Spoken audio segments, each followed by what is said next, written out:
everybody. Welcome to the Desert Underground podcast. It's been quite some time since we've been on the air. Been about a year and a half now.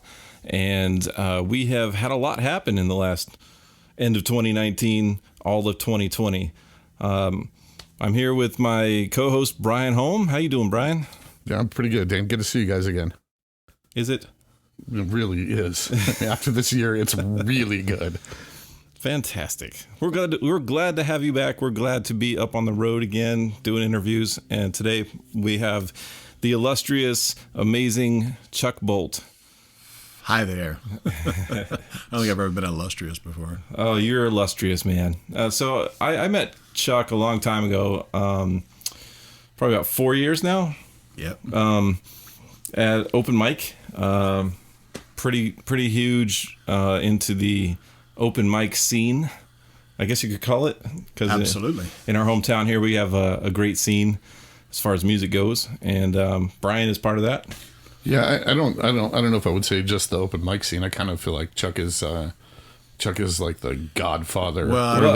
It all kind of comes from the open mic. Yeah, that's where it really does. I mean, I've been doing that for almost 10 years now, I think. Maybe 10 years. I mean, I got out of the hospital, came to town, didn't know anybody, went to the local music store, said, "Hey, who jams?" And this guy said, "We're starting an open mic." And I went to like the second one. Well, it's funny. It turns out that everybody jams. There's an amazing amount of people out here that are just incredibly talented. But I think it's gotten a lot better since people started getting together down there.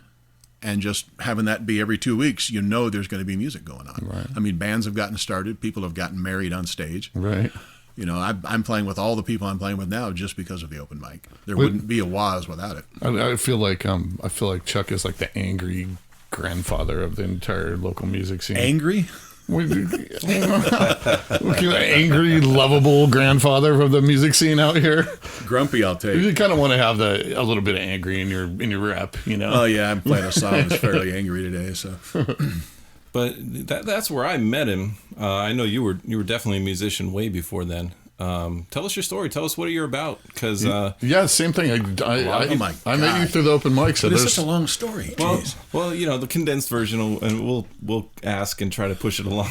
But I grew up in the Imperial Valley, 10 miles from the Mexican border, down in Yuma area, but on the California side, El Centro, and. It was kind of different down there. It's very hot. It's very agricultural. It's very humid. It makes people crazy. And people do all kinds of things to escape the craziness, and they party really hard. If you're a redneck, which most of the farmers were, they're big drinkers. But there was a huge counterculture, too, because I grew up right at the end of the 60s, start of the 70s. Well, when you say grew up, this is as a childhood or through your teenage years? No, teenage years. My childhood was pretty idyllic. I mean, I lived on 20 acres, a mile outside of town. As far as I knew, my parents got along. I had it made. I didn't start having trouble till I hit puberty and started arguing with the old man. Me too. I kind of figured that's that's when my life started, really. It really was. I mean, I was just an average kid. And then when I hit about the 7th grade, and I don't know what did it exactly, I always liked music. I always wanted to sing. I wanted to be a conductor. I was really interested in classical music first. In fact, they have stories of me standing in front of the big console stereo at home, waving my arms, conducting to the music. And then someone was given a classical guitar class in junior high school. And so I signed up. Met a couple other crazy pothead musicians, and I was just starting to do that back then. And it's just kind of progressed. A musician doing pot, that's a new one for me. Yeah, well, I feel sorry for people. Did you say doing pot? Doing pot? Like doing the pot? Yeah, it's like doing drugs, man. Yes. Dane, are you on the pot? I am the pot. I've only tried the pot once. Jesus. Like my dad used to say, you're probably back there smoking rope right now. Smoking My rope. dad was a real redneck, but he was not a stupid redneck. He was very smart, but he anesthetized it with alcohol. So you mentioned these the other musicians that you ran into back then, you know, in the guitar classes and whatnot. Are those some of the same guys that you're still playing with today? I know there's a story about those. Yeah, well, Paul, the drummer, the guy that sings, I met him in high school, and Byron, the bass player, his dad was my dad's best friend, so I've known him since birth. Wow. And he always played guitar, and we played acoustic guitar in high school. He wasn't really into the rock and roll. He was, but he didn't really play it. He liked to play acoustic and play classical and that kind of stuff. And we were living in L.A. together, which is kind of way down the road, and he asked me to teach him some bass lines, and then he became a bass player, and now he's our bass player. But yeah, we've been raising hell forever. I mean, when we were in high school, Byron was a big time jock. He was a swimmer. In fact, he had been offered a scholarship to Santa Barbara to swim butterfly. Nice. And turned it down. He said he didn't want to spend 14 hours a day in the pool. Well, how did he look in a Speedo? That was he. That's not for me to answer. Really? I mean, so Byron's a great guy. I'm just curious. For anybody that doesn't know, we're talking about a band called The Waz. Originally, there was two separate bands or two entities of this band, or was there something prior? The Antique Zephyrs was basically me, Byron, Paul, Rick, and Kay. And if you guys, I don't know, you probably never met Kay, or did you? No. Well, she's passed away, but she was Rick's wife at one time. They got divorced, although they kept playing together. And she was basically our lead vocalist and kind of our heart.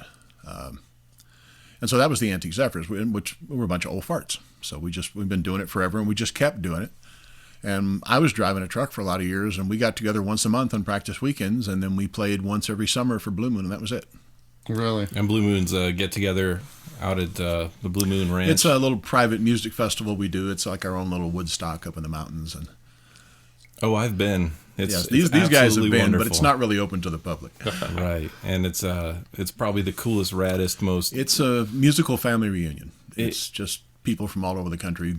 Once a year, we get to see them. It's a very, and I don't really subscribe to like dogmatic points of view much, but it was something spiritual up there, man. I don't know what it is, but it got me. It's not the place.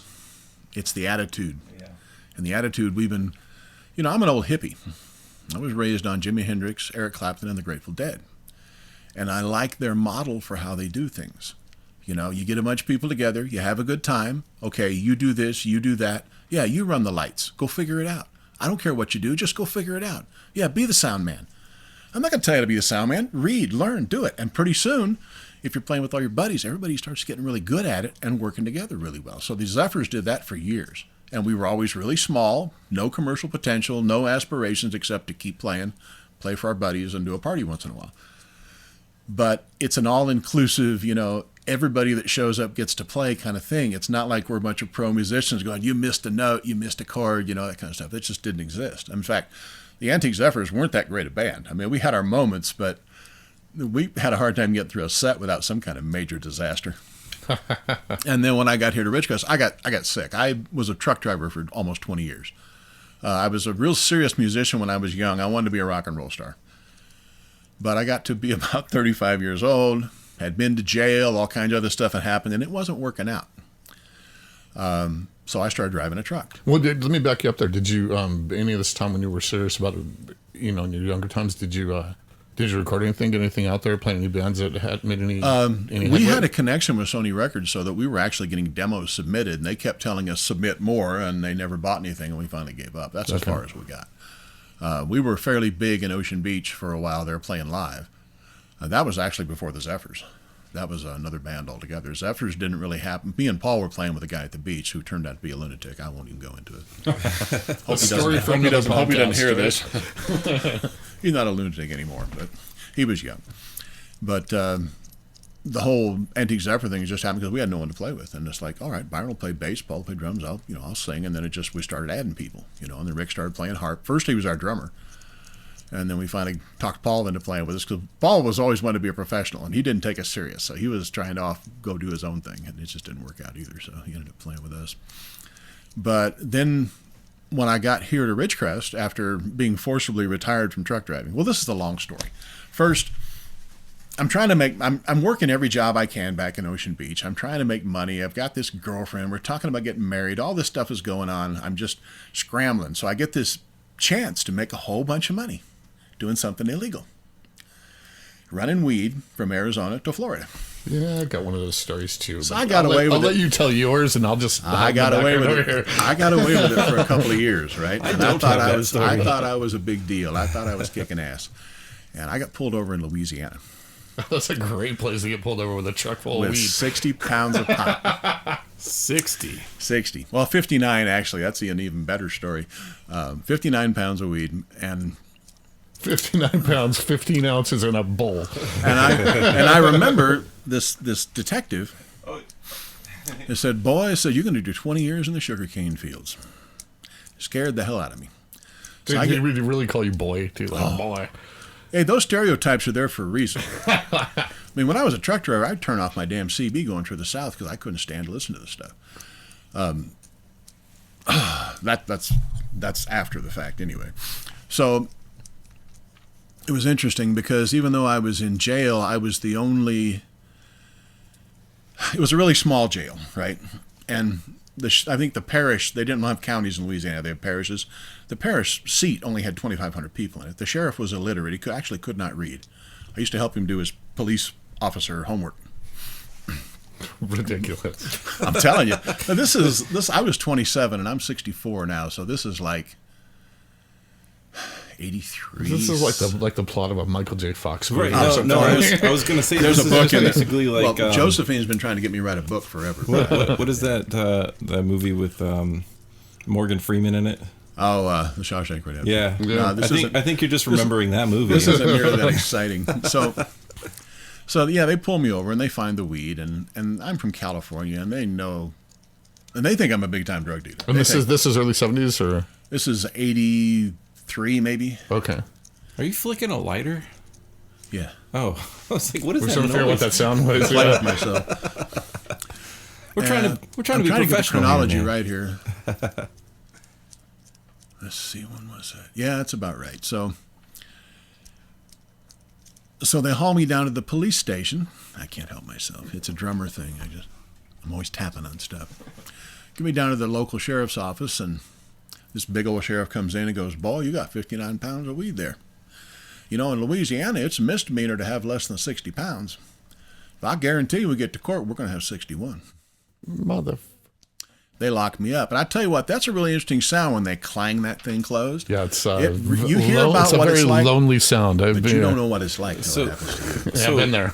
So in my head, it was, you know what, boy? We're going to sit here and watch you smoke the whole thing. No. That's your dad. That's what your dad is saying.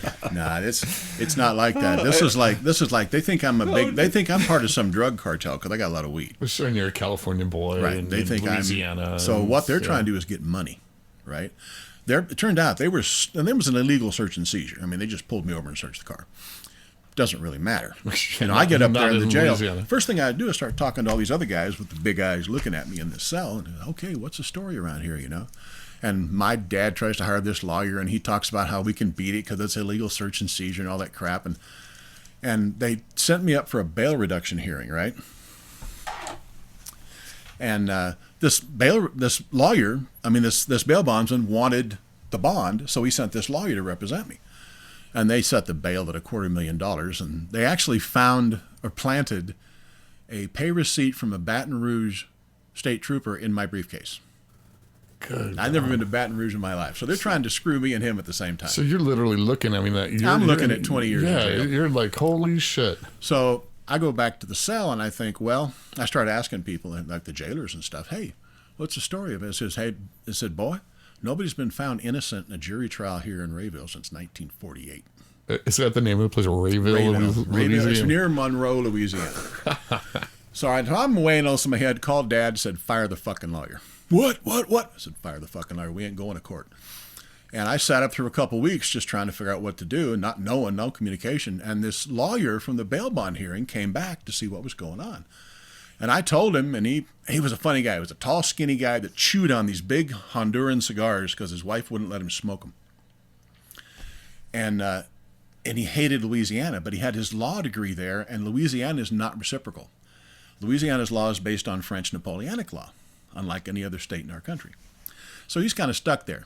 So he starts talking about how corrupt everything is, and he said, well, here's what you need to do. You need to hang tight. They're going to figure out you don't have any money. There's nothing to get out of you, and eventually they're going to get tired of you, get tired of feeding you, and they're going to turn you loose. I said, well, they're talking about penitentiary. And he goes, they're full of shit. Don't listen to him. I said, well, what do I do? Just hang tight and eventually plead guilty. I says, well, will you represent me? He goes, well, I don't do that. I said, just plead me guilty. That's all I want. He goes, that's a bold risk to take, you know? I talked to the guy for an hour. You know, I've always been pretty good at reading people. I talked to him for an hour. He was on the level. You know, he knew the system. The other inmates that I'd talked to that had been in the place for 10 years in and out, they knew what was going on. There was no It's basically like a shakedown thing. They're trying to get something out of you, but if they couldn't, they were just going to cut it. Right. So, and I'm basically not a criminal. I was having an adventure, and I like to smoke weed, and I feel very, very strongly about how good it is for you. So, long story short, how long were you actually in there for? 18 months. So you just cooled your heels in there for 18 months? It actually took 10 months just to get my guilty plea in. I was being held without arraignment for 10 months. It turned out we had to pay them $5,000 and they turned me loose. But at the same time, I had to prove these guys that I'm not a criminal. So I didn't lie to the jailers. I didn't steal shit. I just hung out. Eventually, I was taking care of the prescription drugs for the whole population. Right? If they wanted their Percocets, they had to come to me because the jailers knew I wouldn't steal the stuff. And of course, all the inmates hated me. They knew you'd smuggle it, though, so right? They figured I was a professional. Get some. I was a professional. I knew what I was doing. So I was shopping had the run of town. I could go out. And go I gotta say, after all that shit, though, if the outcome is, hey, you pay us $5,000 and you can go home, I would be. Sell the car. The worst thing is that 18 months and having to explain for a long time that I just got out of prison basically when you're looking for jobs and stuff. Sure. It fucked me up in a lot of ways. It took a long time. I lost a few years because of that. I could have been doing something more productive, and it's too bad because basically they uprooted my life for something that I feel is less dangerous than a cup of coffee. Yeah, I couldn't agree with you more. Of all the things in the world that should be 100% legal. Now that it's legal in California. All right. Everyone be quiet. We're recording this. Yeah.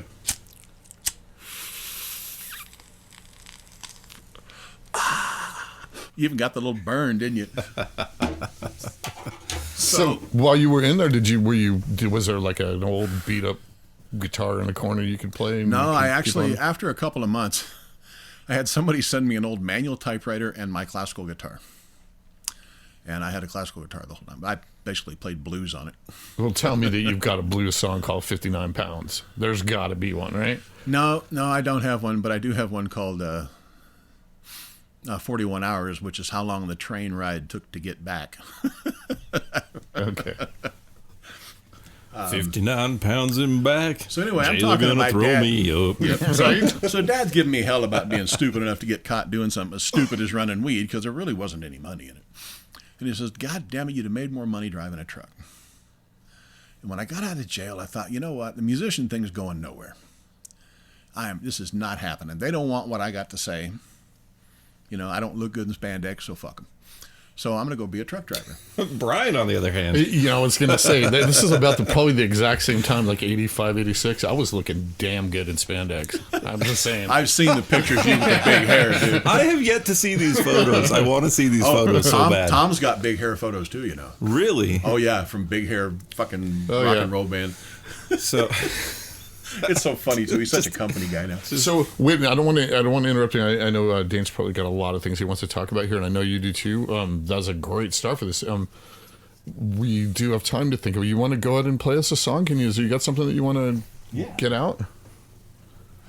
Please let it be about truck driving. No, I don't write truck drivers. Damn it. Or like jail or wheels rolling. No. Oh, you brought your guitar with you. Since they're in my living room in my own little studio. Too much level? Nope, you're fine, man. Okay, so what you want to give us a quick rundown what this is? It's a song. And it's a song about? Well, I got two I want to do today. I'm kind of trying to make up my mind whether to do the loud one or the soft one first. What do you think? Loud or soft? Well, let's just hit him in the face. Yeah, hit him in the face. All right. So this is going to be an original song. Yeah, these are both mine. So Chuck, we mentioned that Chuck plays in a local band, and they're phenomenal. But he's also an independent singer-songwriter, and he's got some pretty damn good songs. And independent. This is going to be one. Okay. Anyway, this was kind of hiding in the background. I wrote this right out I got out of high school. I was mad about something. And lately I just kind of changed the words a little and it fits a little better. I actually wrote it for my older brother. You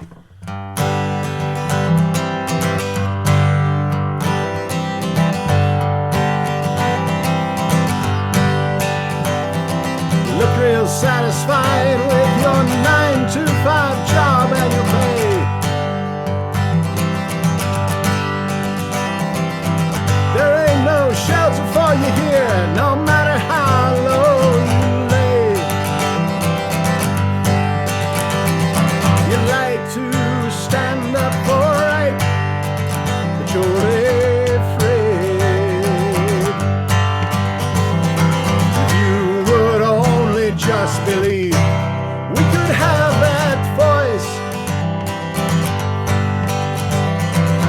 avenues are closing in. You don't have a choice.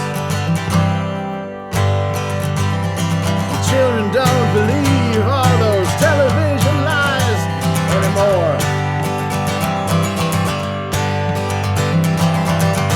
Funny thing is you yourself, well, lately you're not sure. You know the society you're living in, well, it's rotten to the core. Well, I don't know about you, but I know about me. Choice is yours to make. Are you slave or free? Don't you hear it? There's a battle going on, and there's no place left to hide. I don't know where you'll be on the morrow. Please don't join the other side.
Good recovery. I don't hear much talk about loving everybody anymore. And all you're concerned with in your life is getting that good score. I'm here to tell you that I'm angry. I can't take it anymore.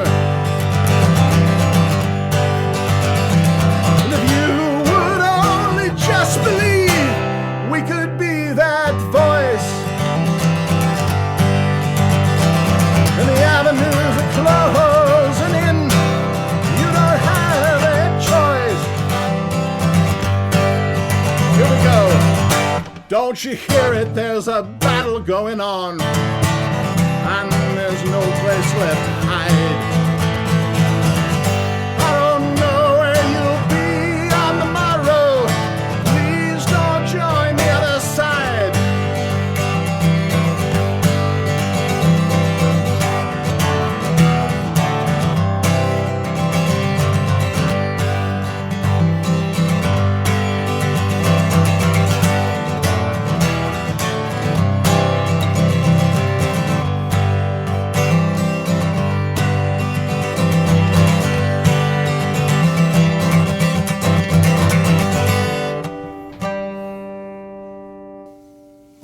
Yeah, dude. All right. Yeah, that was great.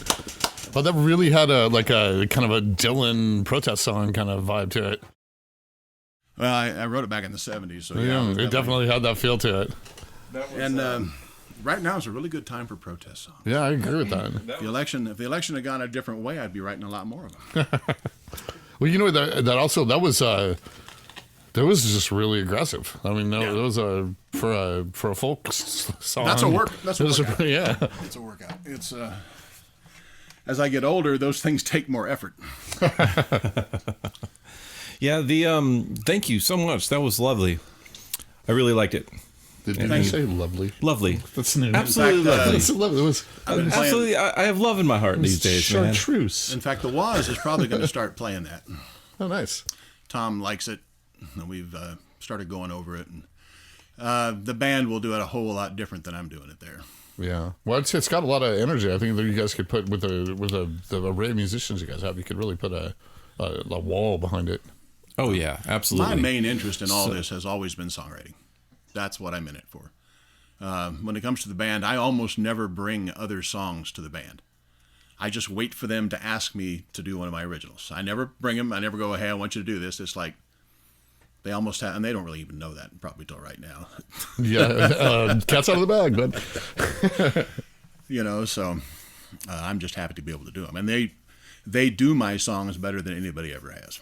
All right, you guys' band's fantastic. Thank you. It's phenomenal. We do definitely have moments of brilliance.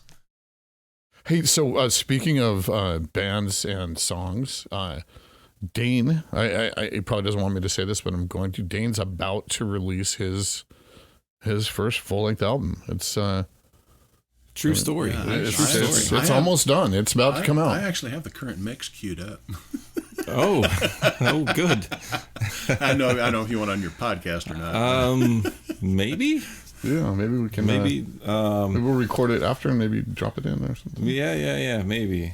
We'll see. We'll see how it goes. So yeah, Dane, to tell us about. I mean, where it's at. So I've been off and on musicianing since I was probably 12 years old. Had guitars around. Started writing stuff. Mainly listening to punk, and those are easy songs to write for the most part.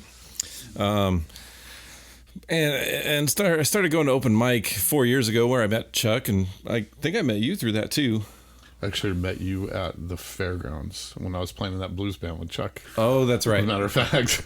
But it was the same crew that brought me out there. Somebody just posted a video of that a few weeks ago. It was fucking good. So I started doing open mics, and I started. Wait, not to interrupt you, but I do. That day when I met you there, was it lovely? No, it was chartreuse. But no, you gave me the cold shoulder. I was like, hey.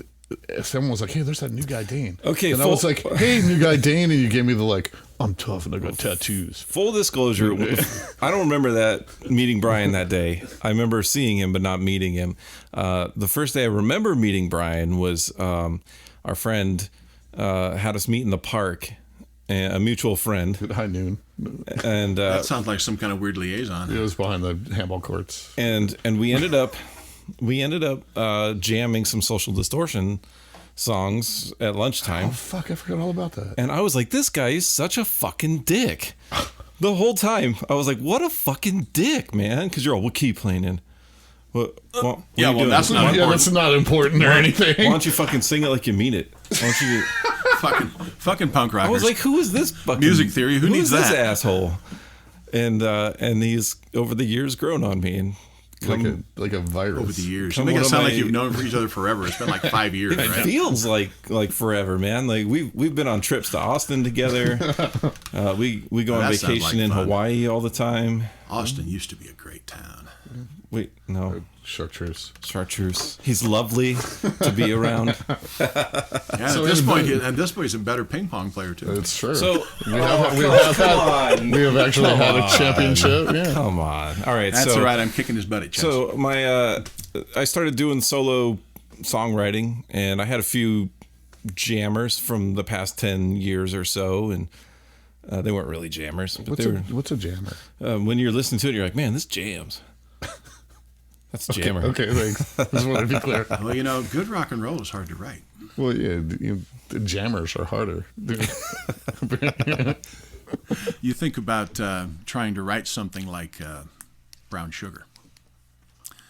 Or... What's that song that you used to sing where you go, I'm hot, sticky, sweet? Yeah. So about your album. So the album, I honestly can't say it would have happened without Brian pushing nonstop for like every week. Hey man, where you at with the album? Come on. So thank you. That's good. It's almost done. It's all 8 tracks are pretty much done. Just doing a little tweaking here and there, and they should be done in January sometime, which is probably when this is coming out. So when are we looking at like a release date? Like January, early, mid-January? I want people to recover financially. Dude, it's $10 from Christmas. It's $10, Melody. So that they can afford the $10 fee for the album. But there's some special surprises I'm going to be throwing out there with it. Well, fantastic. Congratulations, man. Thanks, man. Speaking of albums, you're in a band. Oh, yeah. Let's, yeah. Should we just do a quick recap of 2020? Yeah, let's start with what happened. Nothing. You know what? Let's go back to 2019 July. Sure. 6.1 or 6.4 and 7.1. Oh no, it was 7.1. Earthquakes here in town. One of those things that you probably once in your life are present for. We all happened to 3 of them. Yeah. Well, Chuck being charmed. We had that here, and then that rolled swiftly into 2020, which was plague, wildfires, Murder hornets, economic disaster, every possible thing you could think of that was terrible. And thank God we're about to roll into 2021, and hopefully it's like the reverse of that. I'm actually having a pretty good year. So I will say that this as long as I don't get sick and die. This year did. My band, actually, we released our first album this year, and it was pretty good. Where can people find it? On my desk. Oh, yeah, just grab Chuck's copy on the way out. It's out there. I'm assuming the same place yours will be, all the major streaming services, and if you want a hard copy, just get with us. But yeah, What's your band called? 6 Feet Over. 6 Feet Over. Yeah, that was kind of like you said, is one of those things that forever we've been wanting to do. I know personally. I heard a rumor there was talk about changing the name. Yeah, I thought everybody was gaining weight. We're gonna call it 6 Feet Around. Oh no, we were gonna call it 6 Feet Average because we got a short guitar player now. But Brian Holm and the Brian Holm Band. Yeah, actually, we are. This is timely because we are actually releasing a single of a song today that Rick Sword kind of wrote. It's very, very different for our band. I hope everybody likes it. I think they will. It's everybody knows what we sound like. This sounds very different. Cool. Whole different vibe, different thing though. That's actually being released today on the streaming services. Cool. Well, since this podcast is coming out way later, what is it called and how? Oh yeah. I'm sorry. I'm not thinking. So the song's called Broken. Yeah. By 6 Feet Over. Yeah, and it's about God, there's so many things I want to say, but you can't say them when you know this is going to get heard by everybody. Yeah. Well, no, the song is it's not like what I would say. It was just the two you guys sitting in my living room. And nobody else was going to know. I could be a lot more of an asshole. We've gotten so many people that way. Right. They're like, oh shit. Yeah. Oops. Did I really just say that? So no, this is about being at the absolute lowest point in their life, whatever that is. Everybody has their own, whether it's death of a loved one, heartbreak, loss, anything that shatters you. It's about that moment and coming back from it. The guys did a really good job on it. They normally our singers are because our band we tend towards metal. This song is more, I will say ballady, but the singers, they almost took her from like a more really, really melodic operatic approach to the vocals. I think everyone's gonna like it. I'm really excited about it, so that's why, yeah. So I have yet to release an album ever. Yeah, what's going on with that? Well, so I actually do have an acoustic album. Can I start by saying real quick, we are sitting inside of a Beat laboratory right now. It's got 4 giant screens filled with recording equipment. Yeah, this is like a space center console thing in here. It is definitely the command center. So there's in a single wide mobile home in the middle of the Mojave Desert. But Chuck, you've been recording and doing stuff for a very long time. So when you drop in the album, I record all the time. Oh, and for those who don't know, Chuck is a very much perfectionist when it comes to his albums, and that's why nothing ever gets out because I'm not happy with it yet. It's tough, man. No, I hate to say it because but I will because I call people out. Like Dane said, I'm kind of a dick. That's a cop out. It absolutely is. He was doing the same thing. Well, he was worked on an album for 3 years, and then you had to get pushed to get it out.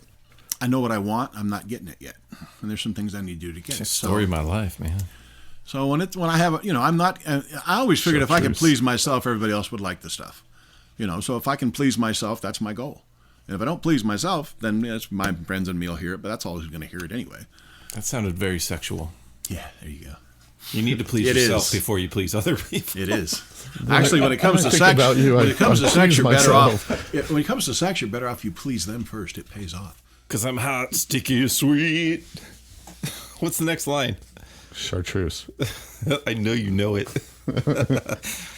Oh, man. This is the first podcast we've ever done where Brian wore spandex for it. Dean, actually, I was the... they can't see. I was the... You got the peaches, I got the cream. That was me. Oh. The but you guys went back and forth when he said, I'm hot.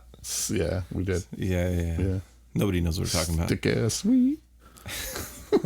Sounds familiar, but probably not my genre of music. Pour some sugar either. on me is what that's from. Oh my God, that's right. Okay, so Brian's favorite, or the only song you used to sing with the band when you guys were doing covers. So part of this podcast is something that we do all the time.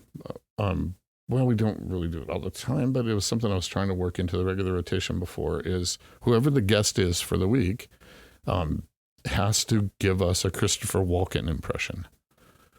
So this is Chuck Bolt on this episode's Walken of the Week. Where's Dave with the cricket sound? Did you like it? You got nothing on a cowbell? I need more this cowbell. This is going great. This is the best segment we've ever had. I got one for you. All right. Yeah, I spent 4.5 years in that Hanoi hellhole with that watch shoved up my ass. There you go. At least you got the words right. Pulp Fiction, right? I don't do imitations. Hell, I sing other songs. I don't even try to sing like the other guy. Never, ever. I'm never trying to copy someone else. I just don't do that. No one wants you to. You're your own entity, I believe. Can you go, because I'm hot, sticky as sweet, from my head to my feet. No. Huh. I cannot. You have to. You got to throw the cha at the end of it. I just could imagine. Proximity effect is a wonderful thing. Feet cha. God, I wish you guys did that song still. Man. So it goes. And then, in fact, the night that I first saw you guys do that, Dave was talking about his throat coat. Yeah, which is the most sexual name for a medicine. Is it medicine? Or herbal? It's something that I guess when you sing, it coats your throat. It's like a tea. Oh, my God. Is this some, this can make me sing better stuff? Well, I think you guys probably all do that, right? Keeps the inflammation down, probably. Yeah, almost all singers, you guys drink hot tea and what's the lemon, melt up gummy bears and put all that. Best thing for your voice something like that. is be hydrated. Yeah. Your vocal cords dry out just like your skin. Drink lots of water. It's pretty simple. Most of that other stuff, God, classical tenors by the turn of the 19th, 20th century, they were spraying ether down their throat. People have done all kinds of things, and most of that stuff, and you really don't, hot liquids don't do you a whole lot of good anyway. The basic thing is you just keep the vocal cords hydrated, and they'll feel better. I've had an experience where if I was dehydrated, my voice just fell apart. Really? And it took me years to figure out that, down a couple of liters of water before you go up on stage, everything just smooths right out. Yeah, I stopped drinking alcohol while I play because it dries your vocal cords out. Yeah, it fucks me up when I'm singing. I can't. It doesn't feel right. I don't know. I'm not a big drinker anyway. I was at one point. I could drink as much as anybody I knew. Well, me and Byron used to have beer drinking contests regularly. How much, how often, how fast. But that was drink a bongo full of beer before you. And we used to go to Mexicali and get these liters of tequila that were all in different shaped bottles with corks in them. They were $1 a liter, and we just down them. And we were trying to hurt ourselves. It was going to the desert, young, adolescent males. Where how macho can we be? I've got cigarette burns on my arm from drunken parties with him. But by the time I was 27 or 28, and I'd experienced every drug in the world. I'd smoked, tripped, done all those things that were really bad for you. I even snorted heroin once, which was no fun at all. Really? Oh yeah, I wanted to try everything. And wow. I did. I tell you, if you were in a lot of pain and life was miserable, it might be a good thing because you don't feel anything. But I don't like that. I want to feel shit. Especially if you're a musician, it's just not. You don't want to numb it. You want to. And to me, alcohol is the same kind of feeling. It numbs you out. You lose your inhibitions, and when you lose your inhibitions, you also lose your control. And hallucinogens don't seem to do that. Of which pot is a hallucinogen. Right. I've had some of the most magical things I've ever done when I was tripping playing guitar.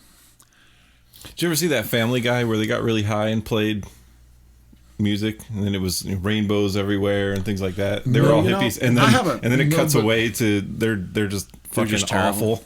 Yeah, well, I have a story about that. I was living with Byron in L.A., and we were all working the same hours. So we were working 8-hour jobs, getting home at the same time. So every night at 5 o'clock, smoke a bowl, go play for a couple hours. Every night after work. And he had this girlfriend that was living with us, Mona.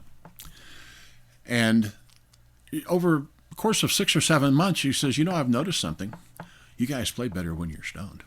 I said, nah, we play better. We think we play better. You think we play better when you're stoned? She goes, no, I've been making a study of it. The days you guys don't get high, you don't sound as good. It's because you relax and kind of lean into it. And whatever it is. Go with it, yeah. Whatever it is. I mean, that's, it's part of the fantasy. You get this emotional thing going. I close my eyes. I can see myself singing for 10,000 people. No, I will say that when you can find the hole and fall into the hole in music, it is the closest thing to time travel or to make time standing still that there is. Yeah. It's the only time, like if I'm really into it and jamming, I swear to God, I stop aging and I feel... Oh, yeah. Completely. I mean, any good free. musician knows that feeling. If you sit down to do something and realize at 8 o'clock in the morning, you realize it's 5 o'clock and you don't know where the 8 hours went. Right. I mean, or all night. The sun's coming up. Wait a minute. I'm still editing. Why is this happening? Sorry? Had an alarm? Gotcha. Time to water the succulents. Okay. That's funny. So I wanted to feed the appliances. Add on to your story. I've got way too many stories that are real similar about all those things, and but I'm gonna refrain from doing that. But I did want to the last episode we did before we cut off for this season, we had David Olson as Scott McEntee on. There was another episode after that. It was just me on a solo interview. Okay. Well, anyways, thanks for cutting off my thought. Go ahead. That was nice. The way you just jumped in like that. Yeah, I mean, I'm here to correct whatever you need. Okay. So the last episode that we did before we cut off, cricket. We did with David Olson, the singer in my band, our friend Scott McEntee, and we were talking about shows and episodes that we've played. I just wanted to go one episode without mentioning Scott. Just one. Why? Talk about movers and shakers around here. Because we haven't been able to do it. So anyway, I bet you can't go a day without thinking about me. So that episode, Dane was really, really into the rum, so he probably doesn't remember a lot of it. But anyway, that'll fuck up your ping pong game too. Yeah, you get your ass whipped by an old guy. That sucks bad. But anyway, that episode we were talking about live shows that we'd done, and somehow we got on the topic of worst live performances that we've ever had. In my band, we had this one night. It was just an unmitigated disaster from the ground up. Everything from equipment melting to at one point I was literally standing there with crying. It was just everything in the world went wrong on the same day. And everyone had a story. I had mine of our band. Scott had one. Dane was telling a story. What about you? What's your worst live performance where you went? It was like, holy shit! I will never forget that night because it was fucked up. That would be the nights we didn't get to play at all. Okay. Oh, you got rained out that there was that. Set up at some place, with all this, $40,000 worth of gear, and it starts raining, you can't play at all, so you have to pack it all up and go home. Yeah. And what was the sound check that night? As far as shows, I mean, no, they've always been combinations of joy and disaster at the same time. I mean, we had a Blue Moon one year at Byron's back when we were still doing it up in the mountains, where the PA just fucking melted. I mean, it just quit. Started Friday night was all we had, and so we spent the rest of the weekend with our acoustic guitars playing and didn't miss it a bit. Yeah, but that's cool. I mean, that's I've always said that I've always had that kind of attitude, and we'll play a song, and I mean, everybody plays the wrong damn chords, and then you go, okay, well, we got another song coming. Let's see if we can fix it. I mean, they're never complete disasters, and they're never complete successes. So you've never had one where somebody died at your show, or the stage caught on fire, and just something like that, and an actual holy shit, that was terrible. The guitar player quit in the middle of the show. No, something like that. No, not really. Okay. Well, you've done well then for all these years, man. Stages are hostile environments. You've done well to never have something like that. What's interesting is my old band, Rocketown Riot, played a show, the last show of the apocalypse, we called it, right, with your band. I think we actually, we played that. That was St. Patrick's Day-ish, 2020. The last rock show is what we were The last rock show before all the huge shutdowns. Our singer sang that night with a double hernia. I remember that. That was like, I mean, it wasn't like a bad. It wasn't a bad show by any He had like means. a tie or something No, wrapped around his. he took a tennis ball and like shoved it into where the hernia was, and then took an ace bandage, wrapped it around him, badass. and then he did the fucking show like a fucking boss.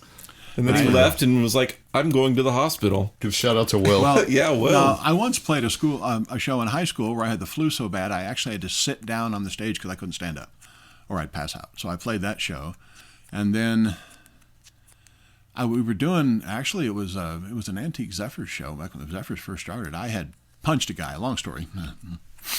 I broke my hand, and it was my right hand, the hand you have to pound on a bass with. I was playing bass at the time. So I just got really, really drunk and played the whole show and just ignored the pain. There was no not doing it. It just doesn't happen. Just snort a little bit of heroin. You're good So to go. that's right. So it's interesting. I when this incarnation of my band first started out, every single show for the first 2 years we did, for whatever reason, whenever the show would come, I would get the flu. I played the first like 6 shows with the flu. It was weird, but by the end of them, I'd get good.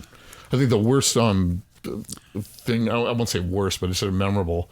When I was in a band back in the 80s, the club bands, we were broke as shit. This is so broke that we were sharing a pack of guitar strings for 3 months between guys.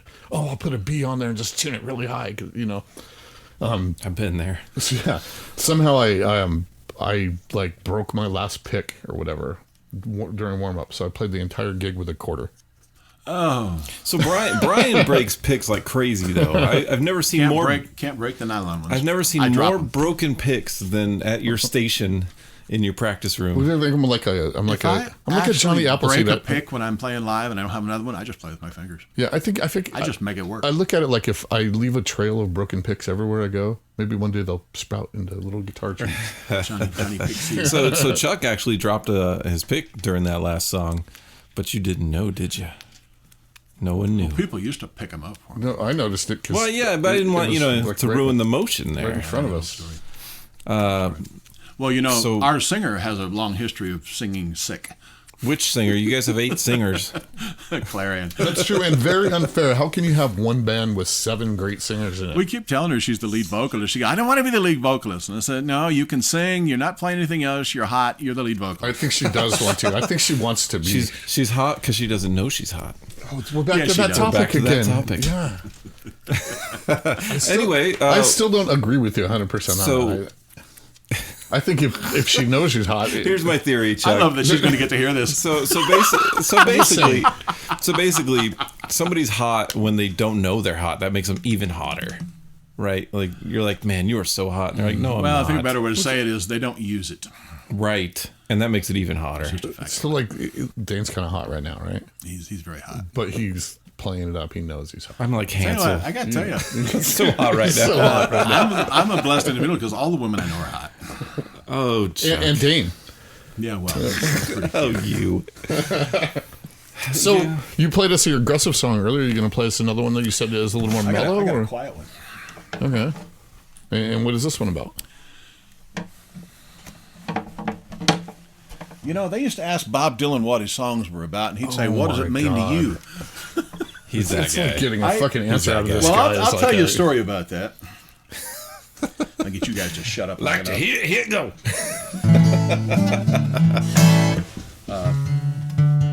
Most of my songs are a conversation to somebody in particular. Okay. What's the name of this one? It's called In a Parallel Dimension.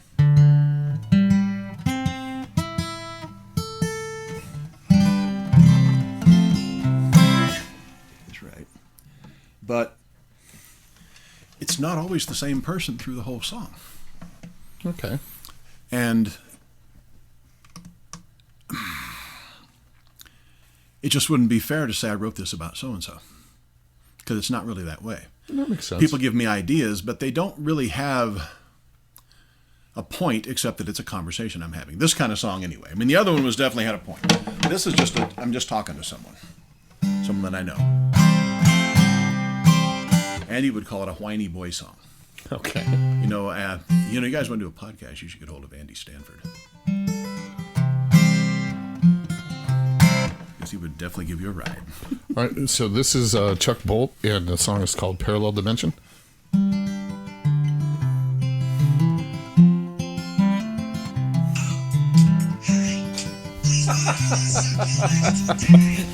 Sorry, Chuck. Hold on. Sorry. Did I miss something? There's a succulent. I swear I turned that off too. So actually, the phone goes. Oh, What are your man. succulents? Dane is breaking the number one rule in podcasting. Fuck, twice. And you're supposed to be running the show. So, By all means, sir. Chuck Bolt, Parallel Please, Dimension. So I'm used to people drinking, talking, all kinds of shit when I'm doing these quiet songs. So.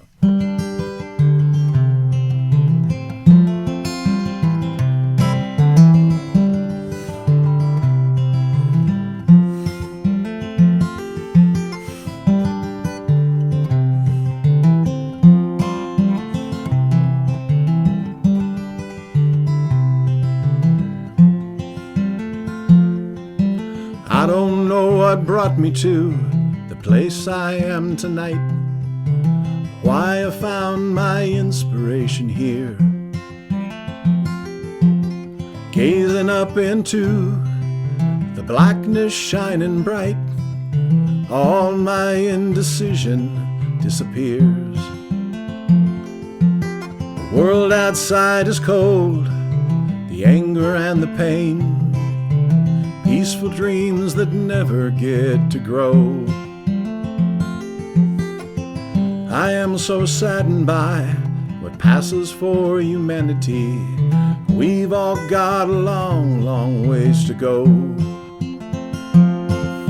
The night is all a dream.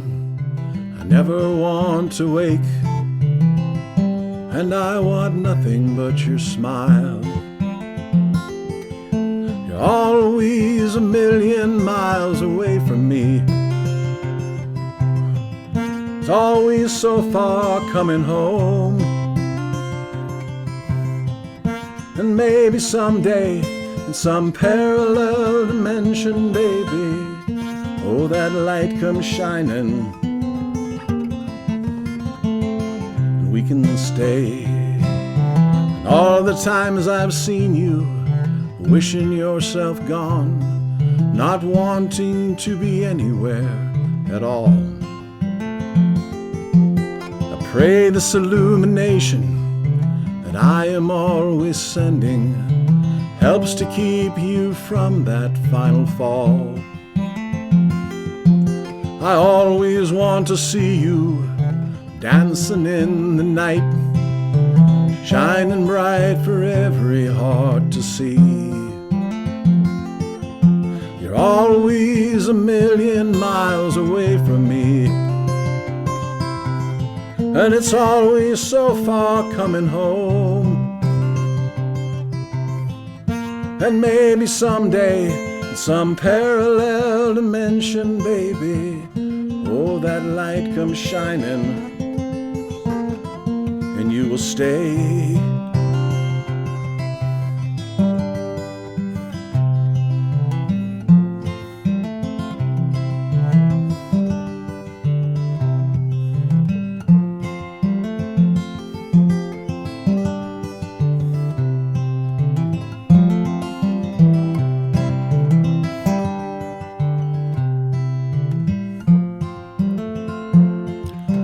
Never plan on falling like I always do, and always swear I never will again.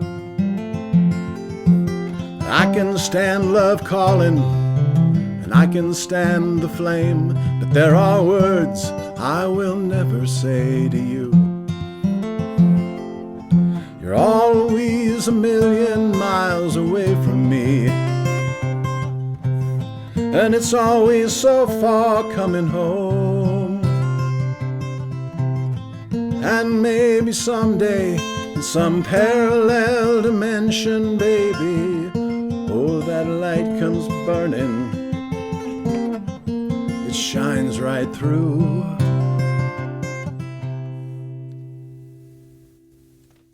Fantastic, man. That was beautiful. Heck yeah. Chuck, that was beautiful, I like man. the quiet ones. Is that an older one, or is it in fairly recent? No, actually, in the last few years. Yeah. I got on a songwriting tear here 4 or 5 years ago and wrote a few. I haven't been on one in a while, although things have been percolating a lot lately, and I think there's new stuff coming out. So, in fact, I'm always working on new songs. I mean, I've probably finished 80 or 85 songs in my life that are done that I could play, and then I've got another 80 that I'm working on. So where can people go to listen to your music? YouTube right now. Just under The Chuck Waz. Bolt? The Waz has a channel, and I've got stuff up That's there. W-A-Z. W-A-Z, The Waz on YouTube. The Waz on YouTube. And, I am working on an album, but there's no telling when it's going to get done. we'll keep on you I for would that. like to get the studio finished before I actually finish it. So, Fantastic. because I can't record live drums in this house, and I need live drums. Where can we find your stuff, Brian? Oh, our stuff's out there. It's just 6 Feet Over, or Facebook.com/6 Feet Over Ridgecrest. All of our stuff is out there, and it's easy to They're get. a great band. You should check them out. Fantastic. Yeah. And then you can check out my solo stuff, Desert Danish, on Instagram, Facebook, YouTube. I'm on all of them.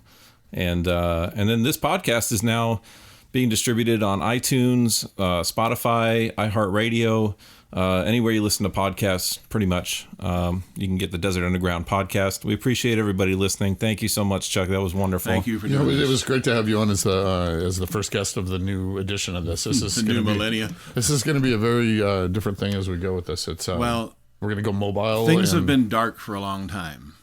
I do believe the light is starting to shine, and if we can survive the winter, things are going to be very different by summertime. That's how I feel about the universe right now. I love it. Everybody, thank you for listening. We're so stoked to be back. We'll talk to you guys next time.